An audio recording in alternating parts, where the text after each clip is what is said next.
Hello there you guys, welcome to one of my videos. Zinedine Zidane to Manchester United is on. Reports from Spain have said that Zidane has rejected the Newcastle job as he's waiting for the Manchester United or France job. Manchester United have already held talks with Zinedine Zidane. Reports from Spain did say earlier on this season that Zidane wasn't interested in becoming Manchester United manager if Solskjaer gets sacked, because it said Zidane was enjoying life away from football management. I'd certainly take Zidane at Manchester United. I think Zidane would get us back to that level where we should be at, and he'd suit the strappings of the club. And also it would be good to see Zidane experience the Premier League, because he hasn't managed in the Premier League yet. Zidane left Real Madrid in the summer. I got to admire the work he did when he was at Real Madrid. He won a lot of trophies at Real Madrid, so reflecting on that, he's got a good pedigree behind him. Plus he knows Cristiano Ronaldo really well, because obviously when Zidane was at Real Madrid, Ronaldo was there at one point.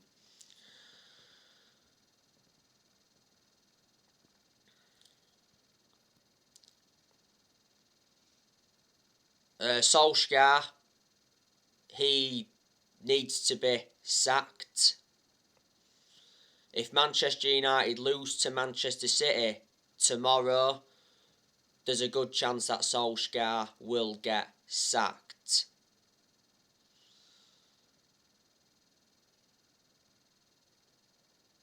Solskjaer is under pressure. Manchester United recently drew 2-2 against Atalanta. It was Cristiano Ronaldo that saved Ole Gunnar Solskjaer, because Ronaldo scored twice in stoppage time at the end of both halves. Ronaldo scored in the reverse fixture against Atalanta at Old Trafford.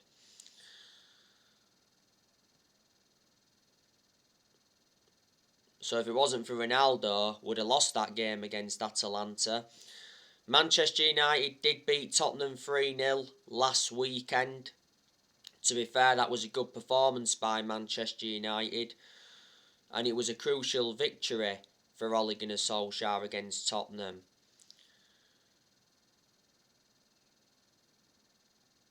To be fair, Manchester United did respond well to the 5-0 defeat from Liverpool, but Solskjaer should have been sacked after the 5-0 defeat to Liverpool, because reports were circulating out after that game saying that Man United were considering sacking Solskjaer, and it also said that the Man United stars were losing faith in Solskjaer and Solskjaer was losing the fans. After the 5-0 defeat to Liverpool, Solskjaer refused to resign. Solskjaer said it was his darkest day as a manager. Manchester United must pay Solskjaer £7.5 million if they decide to sack him, because in the summer he signed a new contract with the club until 2024. There's an option of a further year.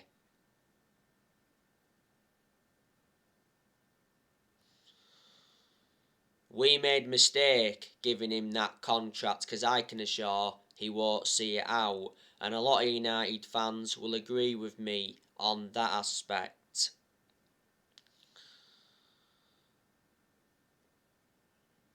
It said not so long ago that Ed Woodward refuses to sack Solskjaer.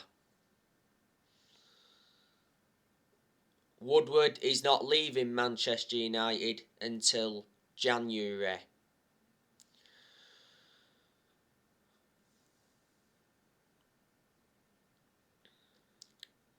Solskjaer has had long enough at Manchester United. He's been in charge of Manchester United for almost 3 years. And this season is Solskjaer's third full season, as Man United manager. And I did say at the start of this season that this season was going to be massive for Solskjaer because he's got big expectations to exceed. But I just feel as though that the expectations are far too high for Ole Gunnar Solskjaer to exceed as Man United manager. I think Solskjaer has lowered the standards at the club as manager, and I do think that Solskjaer is in a position that he shouldn't be in. I hate to say this regarding Solskjaer, but I'm being realistic. Solskjaer has not won a trophy as Manchester United manager. Manchester United have not won a trophy since 2017. That's nowhere near good enough to our standards. And Solskjaer's not capable of winning trophies as Man United manager. Revert back to what I've said before.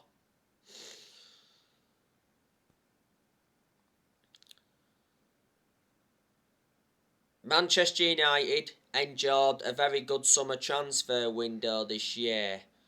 Made 4 signings. Brought obviously Sancho in, Varane, re-signed Ronaldo after 12 years, and obviously brought Tom Heaton in. And spent around £141 million.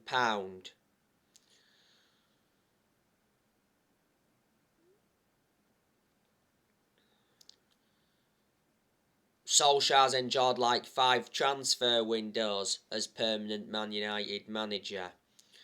Solskjaer's also received strong backing by the board. Ed Woodward's backed him, John Murtough's backed him, Darren Fletcher's backed him, and the Glazers surprisingly backed him. And Manchester United have got a title-winning squad. So in reality, Manchester United should be winning the Premier League this season, or at least competing for the league.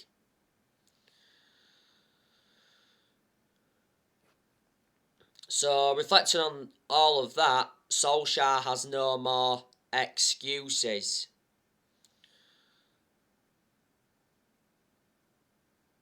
Reflecting on our poor performances and poor results, not all of the blame stems from Solskjaer. Revert back to what I've said before. Yes, Ollie is accountable for certain things, but there's also players that have to take responsibility for those poor performances and poor results.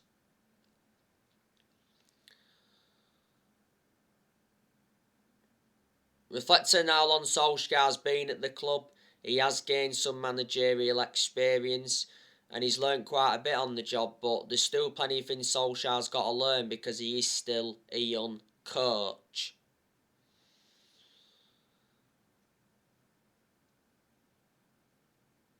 I've got concerns about Solskjaer's decision making because analysing the vast majority of the games he's managed at Man United, he's been tactically naive. And my other concern about Ole is that he hasn't got a proven pedigree as a manager. So there you go, but I adore Solskjaer. Reflecting on what he's done for the club. Solskjaer is a legend of the club. He enjoyed 11 years as a player for Man United. He flourished under Sir Alex Ferguson's guidance. I want Solskjaer to succeed as Manchester United manager, just like all Man United fans want him to succeed, but in reality he's not going to succeed, is he?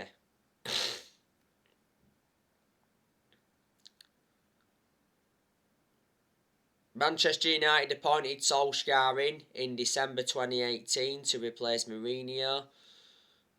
Solskjaer's been permanent Manchester United manager since March 2019. The reason he got the job on a permanent basis back in March 2019 is because he did well as the interim manager.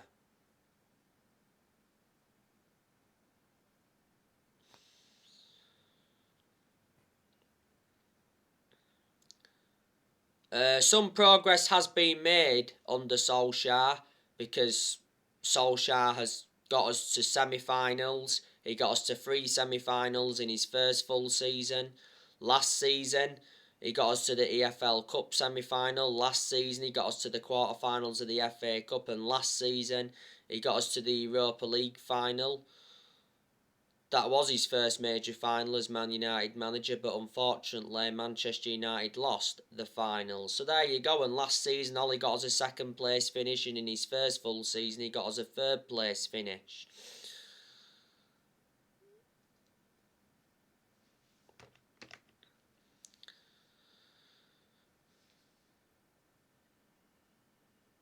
Solskjaer as well has made good signings as Manchester United manager. He's signed 14 players so far. Man United have spent over £400 million under Solskjaer. Ollie's also got rid of a lot of players since he's come in, which he knew he had to do. He's loaned players out and he's got rid of a lot of players permanently. I also like the way Solskjaer develops the youth. And Ollie's more or less giving everybody their chances to express themselves like he surely would do when he got appointed in as Manchester United manager. I expected Solskjaer to do worse than he has done, so in that aspect I am shocked. You've got to say he's done a pretty good job to say the current squad he was left with when he got appointed in as Man United manager. All he knew when he'd taken over at Man United, it was going to be a massive and also difficult job, despite him knowing the club through thick and thin, because Ollie's managing one of the biggest clubs in the world, if not the biggest.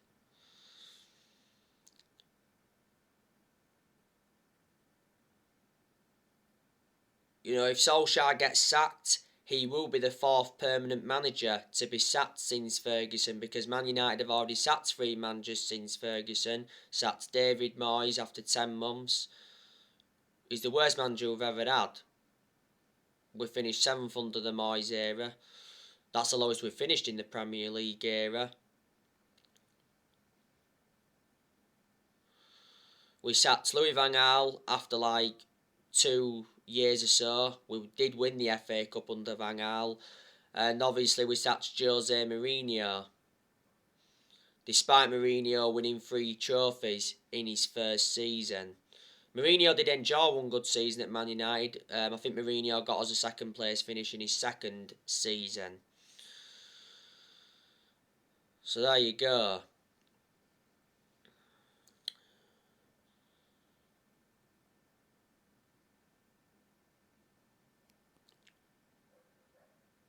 But Manchester United have got some very, very good players. Obviously, we've got the best player in the world overall in Cristiano Ronaldo. Like I've mentioned already, he saved us against Atalanta recently. Ronaldo has 9 goals in all competitions since he re-signed for Man United.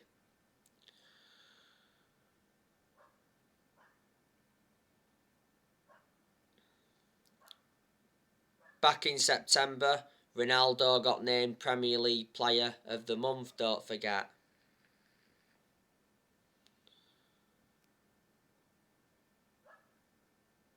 We got Ronaldo for 19.8 million with add-ons included. He wears the number 7 shirt and he's got a contract with Man United until 2023. There's an option of a further year. Ronaldo receives £480,000 a week, so he's the highest earner at Man United. And you've got Mason Greenwood, that's also very, very good. Greenwood, I think, will start against Man City tomorrow. Greenwood obviously didn't start against Atalanta recently, but he did come on for the injured Raphael Varane. And reflecting on that, Solskjaer had to change to a back four. Greenwood didn't play in the 3-0 win against Tottenham last weekend. Greenwood has scored 4 goals in the league so far this season. He scored a stunning goal in the 4-2 defeat to Leicester earlier on this season. At one point though, Greenwood did go wow without scoring, but despite that, Greenwood's been an absolute revelation since he broke into our senior squad. Greenwood made his senior debut for Man United back in 2019. He's been a United player since the age of 7, so he's been part of the club for a long time, and last season Greenwood signed a new 4-year contract.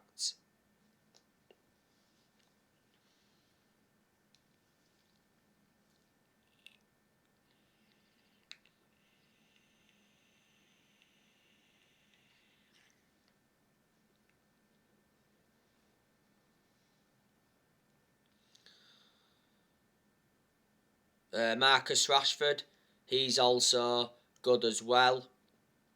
I thought it was poor though in the 2-0 draw with Atalanta recently. Obviously, he started alongside Ronaldo. Rashford didn't start in the 3-0 win against Tottenham last weekend, but he did come on as a substitute and he scored our 3rd goal. It was a breakaway goal. He's done well though in quite a few games though, Rashford, since he's come back to his credit. Don't forget at one point Rashford was out with a shoulder injury for a while and he had to have an operation at one point on his shoulder. Rashford has been part of the club for a long time. He's been a United player since the age of 7 and he's been in our senior squad since 2016 and he's got a contract with Man United until 2023.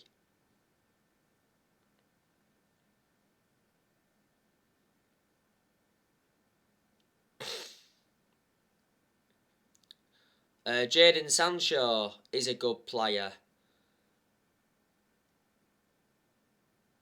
but he's endured a really poor start to his Manchester United career. And reflecting on that, fans have been getting on his back.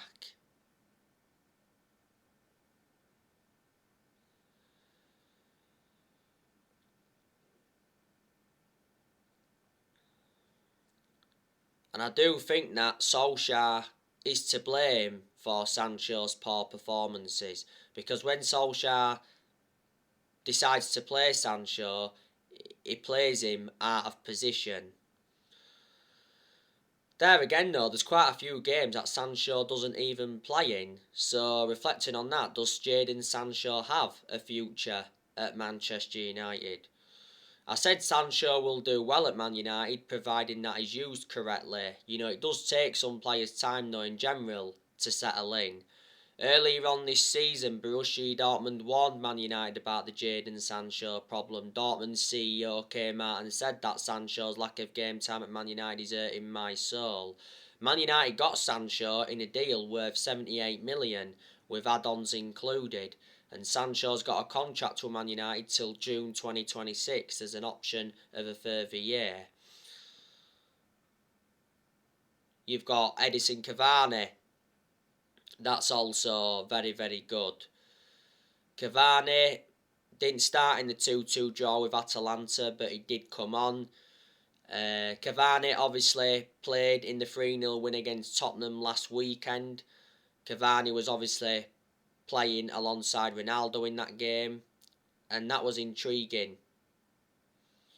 They play well together, Cavani and Ronaldo. Cavani scored a very good goal against Tottenham. It was a lovely dink over Hugo Lloris.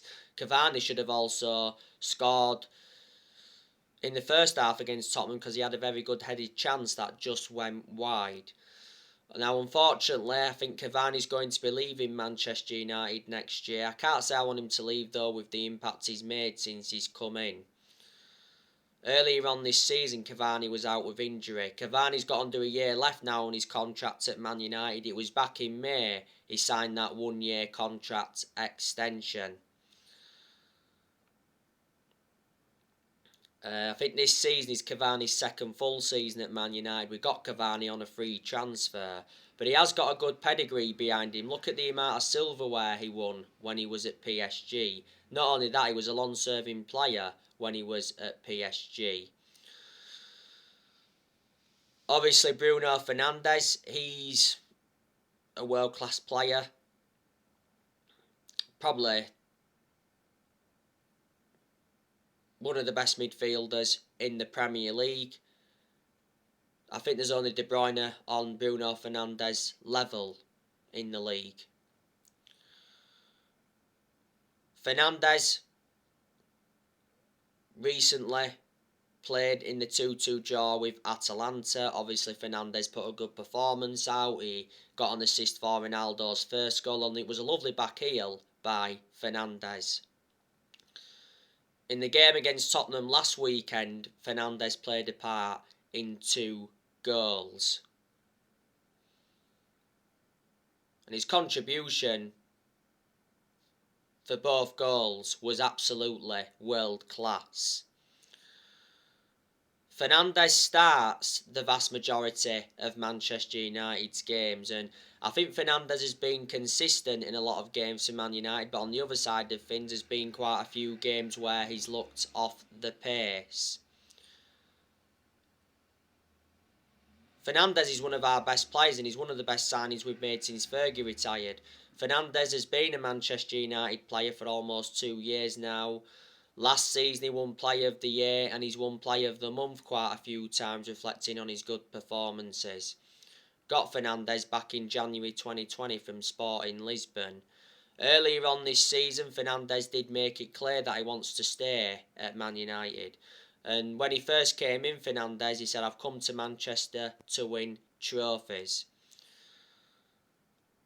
Fernandes has got a contract with Man United till 2025. There's an option of a further 12 months. You know, you've got Donny van der Beek. That's also a good player as well. But I haven't had much of a perception on him at Manchester United, because Donny van der Beek doesn't get enough game time. And I've said, Solskjaer has to start Van der Beek, especially in the Premier League, because he's a good player. Van der Beek surprisingly came on in the 2-2 draw with Atalanta. He actually had a very good chance at the end of that game. That came from a clever run, so Van der Beek could have won it for Man United. But I do think Van der Beek's leaving in January. Prior to the Liverpool game, Solskjaer did admit that Van der Beek is frustrated and disappointed over his situation at Old Trafford. Well, earlier on this season, Van der Beek was furious with Solskjaer. Van der Beek's agent is said to be working hard on finding a new club for his client, and many clubs have been in for Van der Beek, so reflecting on that, he's been subjected to a lot of transfer speculation. He has enjoyed a difficult 18 months at Man United. This season is his second full season. We got Van der Beek in a deal worth 40 million with add-ons included, and he's got a contract with Man United till 2025. There's an option of a further year, and he's versatile. He can play in 3 different roles.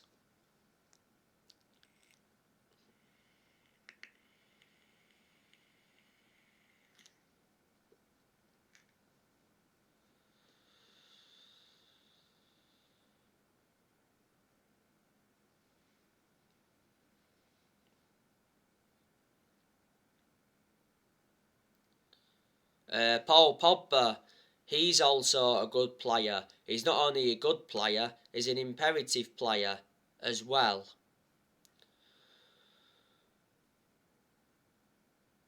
Pogba recently played in the 2-2 draw against Atalanta, and I thought Pogba was very, very poor. Like I've already mentioned, he made quite a few errors and he looked very, very sloppy. Reflecting on his poor performance, he got heavily criticised. There was United fans saying that he needs to be taken off at half time. Pogba obviously didn't play in the 3-0 win against Tottenham last weekend because Pogba is suspended. He's got 2 games to serve out of the 3-match ban he got. Pogba got sent off for that 2-footed challenge on Naby Keita in the 5-0 defeat to Liverpool the other week. Solskjaer didn't start Pogba against Liverpool, and I heavily criticised Solskjaer for that because I thought he should have started him. Pogba is leaving Manchester United next summer because it said Pogba wants out and he's refused to sign a new contract. Now, Mark Ogden said not so long ago that Man United are prepared to let Paul Pogba leave on a free transfer next summer after accepting that the midfielder will not sign a contract. Well, it said Pogba snubbed Solskjaer after Liverpool defeat, and reflecting on that, contract talks were put on hold. Pogba's current contract at Man United expires next summer. Before the start of this season, Pogba rejected a new Man United contract offer. Andy Mitten from The Athletics said though earlier on this season that Manchester United offered Paul Pogba £400,000 a week to stay at Man United, and that would see Pogba become the second highest earner at the club. At the moment, Pogba receives around $290,000 a week.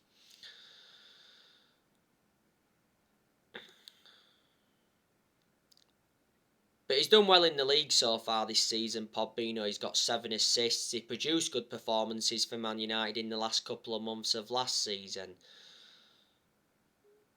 This season is Pogba's 6th season at Man United since he rejoined. He's won 3 trophies at the club so far, and he's our most expensive signing at the moment because we paid £89 million for him. We had him when he was a lot younger under Ferguson, but had to let him go due to limited appearances.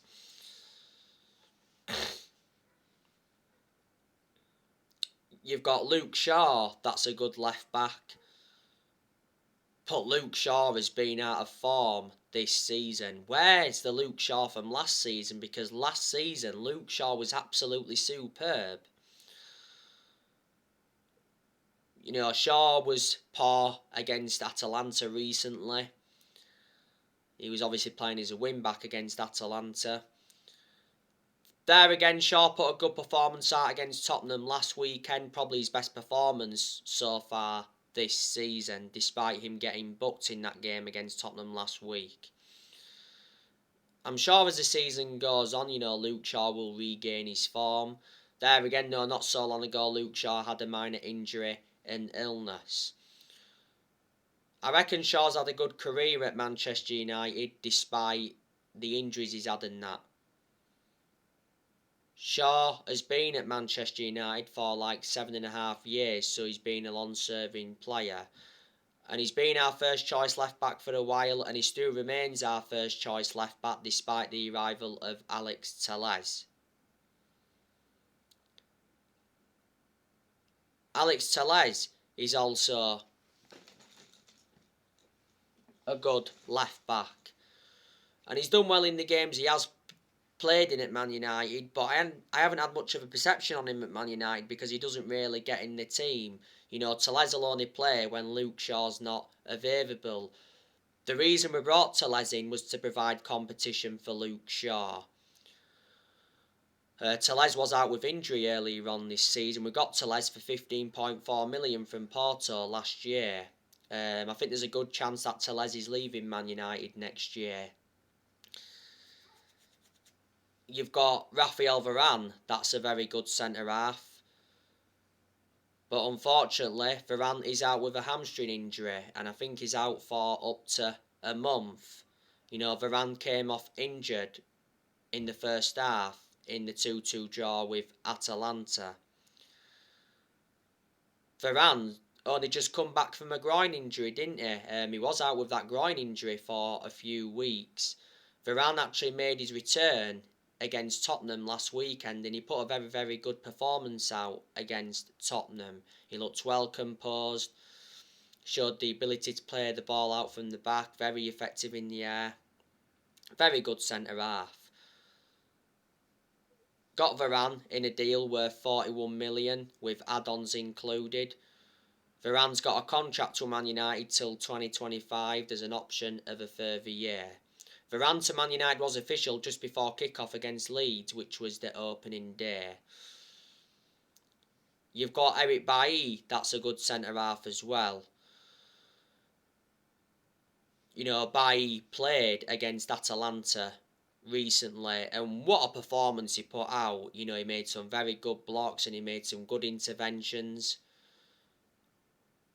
I think Bailly needs to play on a regular basis because he's far superior to Lindelof. And Bailly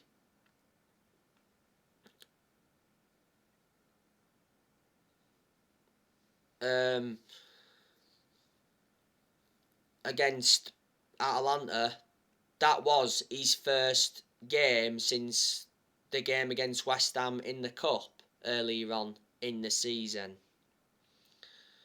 Bailly lost his place in the team a while ago, didn't he? Obviously with the signing of Varane in the summer transfer window, and like I've said, for some reason Solskjaer seems to prefer Lindelof ahead of Bailly. My only element of concern about Eric Bailly is injury prone, so in that aspect is a liability.